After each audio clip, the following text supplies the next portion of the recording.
What we're looking at is algorithms, artificial intelligence, and the myriad of ways that this technology is going to be impacting people's lives, but not just from a technological viewpoint, but from a societal long-term impact. So its focus and research was really founded in educating others and making sure that they understand how this technology works and their role in making a difference. I would also say that the project is really focused on understanding a technology that's being used to solve problems. And while it's solving some problems, new ones may arise that we may not understand, that affect us profoundly. It's a new day and age where you can benefit from AI and algorithms, and you can be harmed every day by them and have no idea. And so part of our goal is to educate people the basics about understanding how these things work, where they're being used.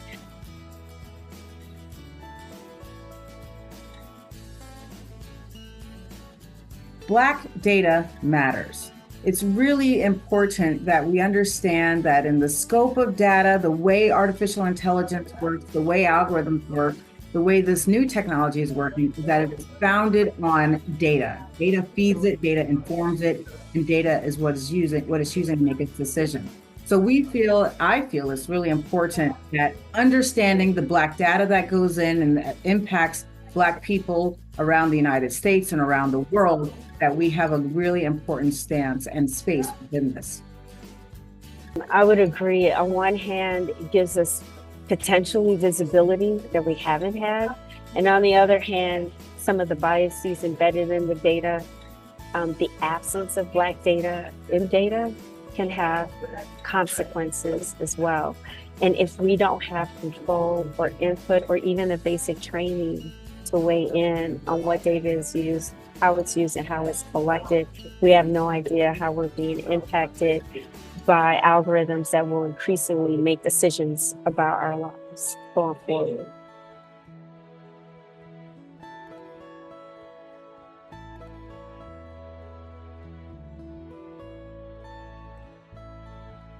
I would say sort of two things: the challenge of lawmakers to govern and make law in an area that's technologically changing every day, and how do they make laws about transparency or technical aspects about AI.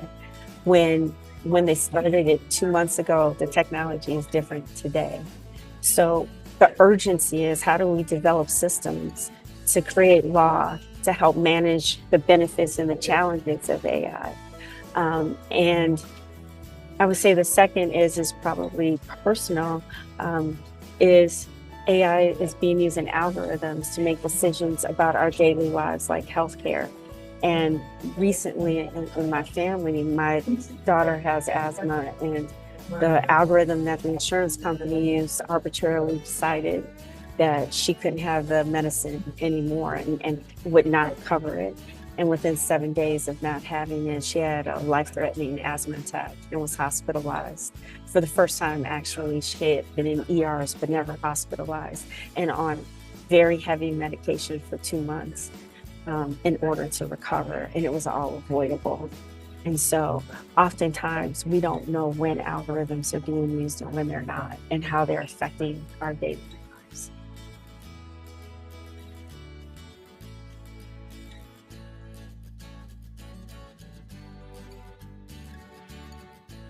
Number one, we've been able to make presentations not only in each other's classes, but additionally with alumni at the university, with judges in the community, with elected officials in the community. We've been presenting around the country, always highlighting the work that's happening at UNM.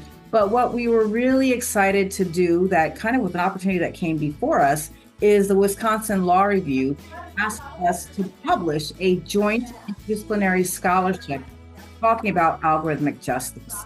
What we decided to look at was traffic enforcement cameras and the way that this kind of particular technology is going to have a disproportionate impact on Black communities and have an economic impact in particular that we needed to really keep our eyes on.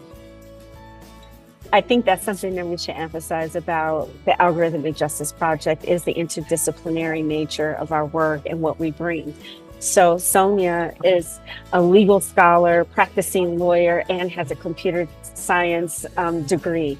And Melanie Moses is a computer science and biology professor, political science and Africana Studies, and I do quantitative political science. And so bringing these different perspectives together has been amazing. One, for example, I've learned so much from them. And Sonia offered an opportunity for the three of us to work on race and automated traffic enforcement that might not otherwise have happened, that brought an interdisciplinary perspective on this work.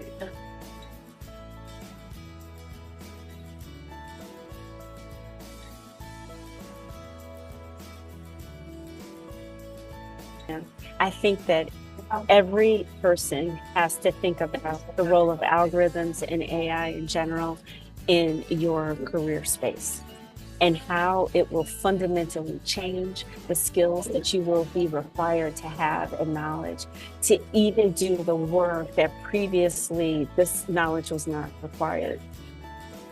We're just so grateful and thankful to Advance for helping us advance the cause of science and justice in New Mexico.